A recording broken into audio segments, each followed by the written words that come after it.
Assalamualaikum warahmatullahi wabarakatuh. Izin memperkenalkan diri Bunda. Nama saya Maya Lestari dari kelas 1A Teknologi Laboratorium Medik, NIM P05150-12027, dosen pembimbing Susiwati SPD MSc. Saya di sini akan memenuhi tugas praktikum mata kuliah anatomi fisiologi. Izin memulai praktikumnya Bunda. Baiklah, saya akan menjelaskan tentang 3 sistem yang ada pada manusia.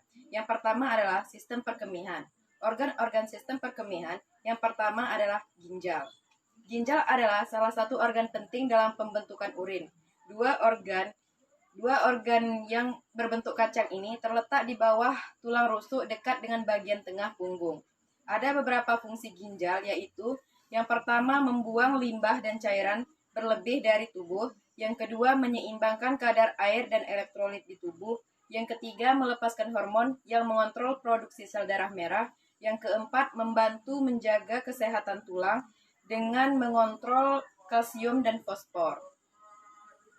Ginjal nantinya akan mengeluarkan urea dari darah lewat unit penyaringan kecil yang disebut dengan nefron. Setiap nefron biasanya terdiri atas bola yang dibentuk dari kapiler darah kecil atau glomerulus dan tabung kecil atau tubulus ginjal. Bersamaan dengan air dan limbah lainnya, urea akan membentuk urin saat melewati nefron dan menuju ke tubulus ginjal. Yang kedua adalah ureter. Ureter adalah 2 buah tabung kecil yang bertugas membawa urin dari ginjal ke kandung kemih. Otot-otot di dinding ureter biasanya akan terus mengencang dan mengendur agar urin turun dari ginjal. Setiap 10-15 detik, urin dalam jumlah yang sedikit akan dialirkan dari ureter ke kandung kemih. Yang ketiga adalah kandung kemih. Kandung kemih merupakan organ berongga yang berbentuk segitiga yang berada di perut bagian bawah. Organ ini ditahan oleh ligamen yang melekat pada organ lain dan tulang panggul. Dinding kandung kemih juga akan mengendur dan mengencang agar urin dapat tersimpan.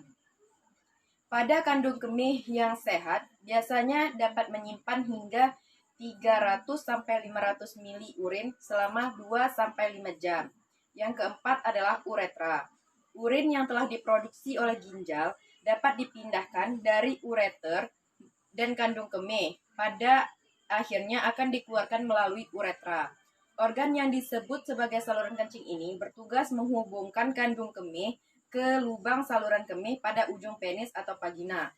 Normalnya uretra memiliki panjang sekitar 20 cm pada pria, sedangkan ukuran uretra pada wanita mempunyai panjang berkisar 4 cm.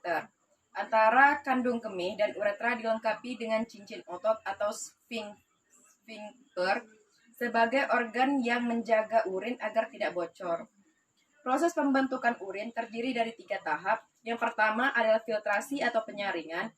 Proses pembentukan urin yang satu ini dilakukan dengan bantuan dari ginjal. Setiap ginjal mempunyai sekitar 1 juta nefron, yaitu tempat pembentukan urin. Pada waktu tertentu, sekitar 20% dari darah akan melewati ginjal untuk disaring. Hal ini dilakukan agar tubuh dapat menghilangkan zat-zat sisa metabolisme atau limbah dan menjaga keseimbangan cairan, pH darah, dan kadar darah. Proses penyaringan darah pun dimulai di ginjal. Darah yang mengandung zat sisa metabolisme akan disaring karena dapat menjadi racun untuk tubuh. Tahapan ini terjadi di badan Malpighi yang terdiri dari glomerulus dan kapsul Bowman. Glomerulus bertugas menyaring air, garam, glukosa, asam amino, urea, dan limbah lainnya agar dapat melewati kapsul Bowman. Hasil penyaringan ini kemudian disebut sebagai urin primer. Urin primer termasuk urea di dalamnya adalah hasil dari amonia yang sudah terakumulasi. Hal ini terjadi ketika hati memproduksi asam amino dan disaring oleh glomerulus. Yang kedua adalah reabsorpsi. Setelah filtrasi, proses pembentukan urin selanjutnya adalah reabsorpsi, yakni penyaringan ulang. Sekitar 43 galon cairan melewati proses filtrasi, namun sebagian besar akan diserap kembali sebelum dikeluarkan dari tubuh. Penyerapan cairan tersebut dilakukan di tubulus proksimal, nefron, tubulus distal, dan tubulus pengumpul. air, glukosa, asam amino, natrium, dan nutrisi lainnya diserap kembali ke aliran darah di kapiler yang mengelilingi tubulus. Setelah itu, air bergerak melalui proses osmosis, yaitu pergerakan air dari area yang terkonsentrasi tinggi ke konsentrasi lebih rendah. Hasil dari proses ini adalah urin sekunder. Yang terakhir adalah sekresi atau augmentasi, adalah tahap terakhir dari proses pembentukan urin.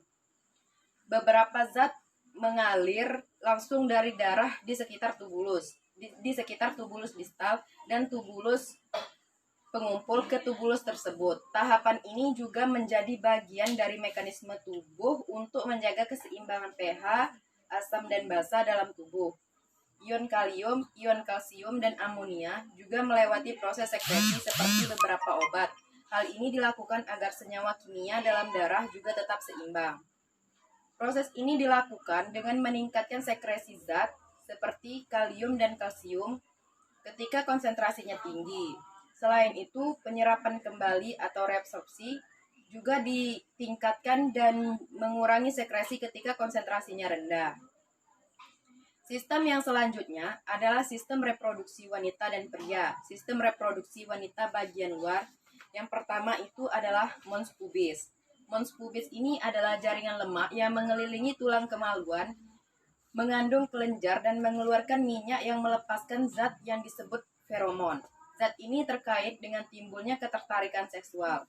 Yang kedua adalah labia mayor.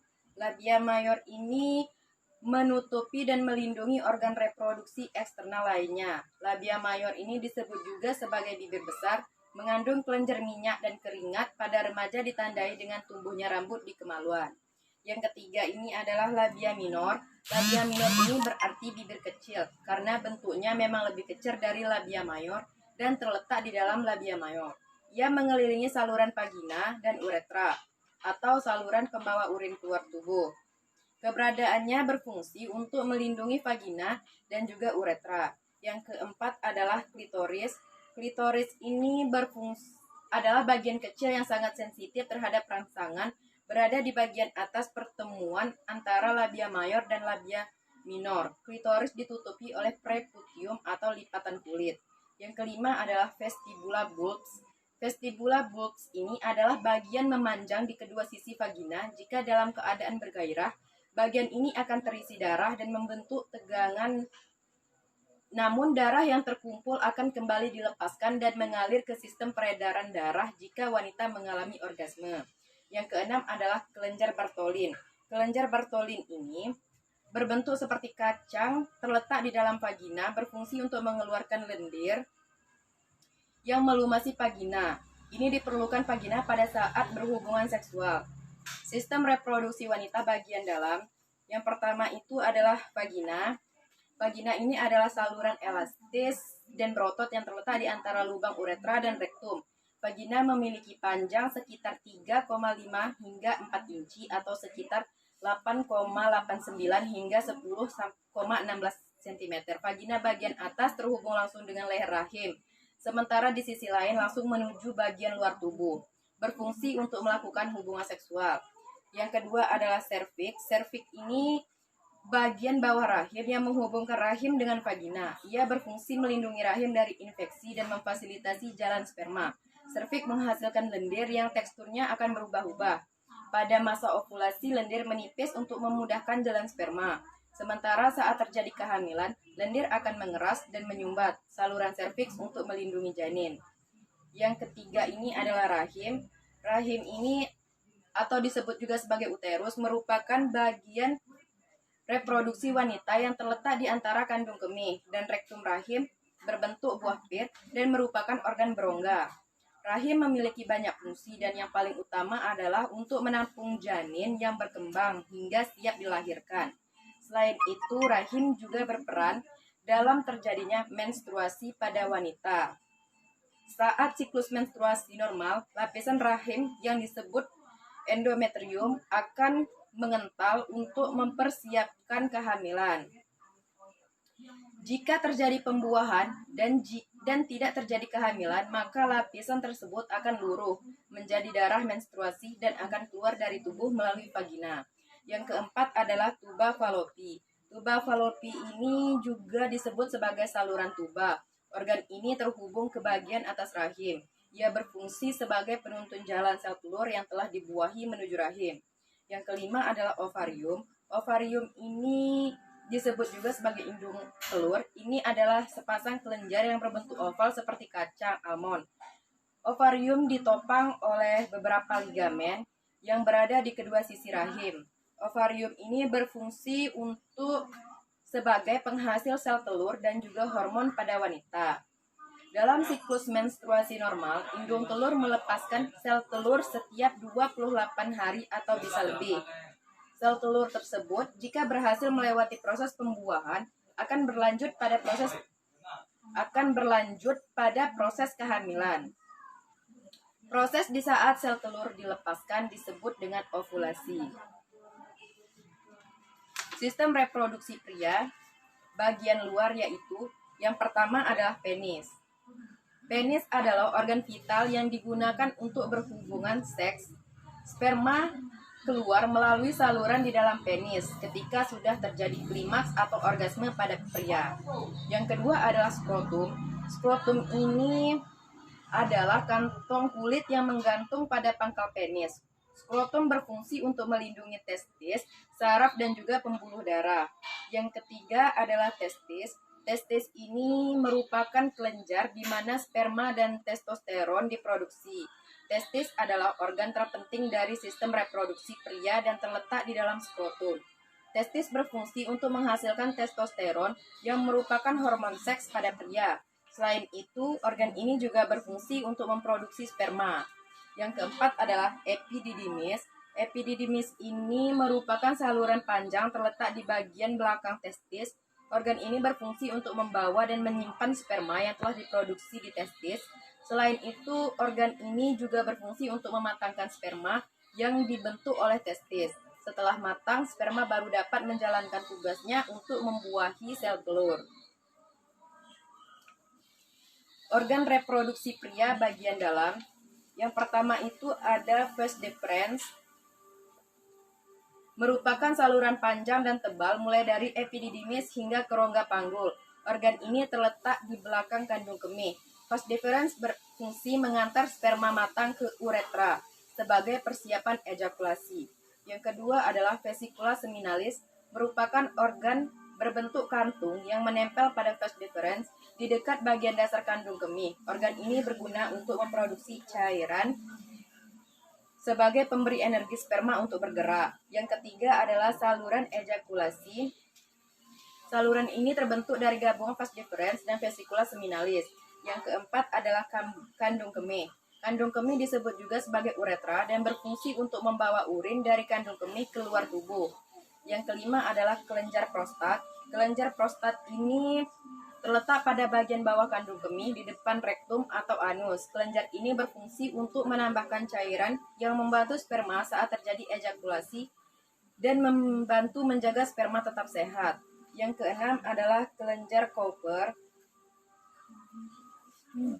yang membantu menghasilkan cairan untuk melicinkan saluran kemih dan membantu menetralisir keasaman di saluran kemih yang terbentuk akibat sisa urin. Sistem yang selanjutnya adalah sistem sel. Bagian dari sistem sel adalah yang pertama itu ada nukleus dan nukleolus. Nukleus merupakan bagian tengah sel yang mengendalikan keseluruhan proses sel tubuh. Di dalam nukleus terdapat benang kromatin yang mengandung DNA. Selain benang kromatin, nukleus juga terdapat nukleolus yang merupakan bagian padat RNA yang membantu proses pembentukan protein di sel. Yang kedua adalah sitoplasma, adalah cairan dalam sel yang merupakan bagian dari struktur fungsi sel. Sitoplasma berperan sebagai mediator dari reaksi kimia dalam sel dan membantu kinerja organel atau organ-organ dalam sel. Sitoplasma juga berfungsi dalam membantu proses perkembangan, pertumbuhan, dan replikasi sel tubuh. Yang keempat itu adalah sitoskeleton, merupakan penyokong bentuk sel dan memanjang dari nukleus melewati sitoplasma dan sampai ke membran sel. Tanpa sitoskeleton, sel tidak akan memiliki bentuk dan akan runtuh. Yang kelima itu ada mitokondria. Mitokondria ini bagian struktur dan fungsi sel yang cukup penting karena mitokondria berperan dalam proses pernapasan sel. Di mitokondria terjadi proses glikosis yang berfungsi untuk menghasilkan energi yang dapat digunakan oleh sel. Yang keenam ada ribosom. Ribosom terbesar di sitoplasma dan biasanya bergerombol di bagian sel yang memiliki fungsi tertentu. Ribosom berperan dalam produksi protein menggunakan informasi di DNA. Yang ketujuh adalah retikulum endoplasma, terbuat dari membran plasma yang menyatu dengan lapisan luar nukleus. Fungsinya adalah untuk memodifikasi pembentukan protein menjadi enzim dan senyawa lainnya. Retikulum endoplasma juga memproduksi hormon, lemak, dan karbohidrat. Yang kedelapan adalah lisosom, merupakan organ sel yang mengandung enzim pencernaan yang berperan dalam pemecahan senyawa-senyawa tersebut. Yang kesembilan adalah badan Golgi. Badan Golgi ini mempunyai fungsi untuk pengumpulan lemak dan protein dari retikulum endoplasma ke vesikel yang akan menyalurkan ke bagian sel lainnya. Yang ke-10 adalah vakuola dan vesikel, adalah dua struktur dan fungsi sel yang berperan dalam penyaluran komponen-komponen dalam sel ke berbagai bagian sel.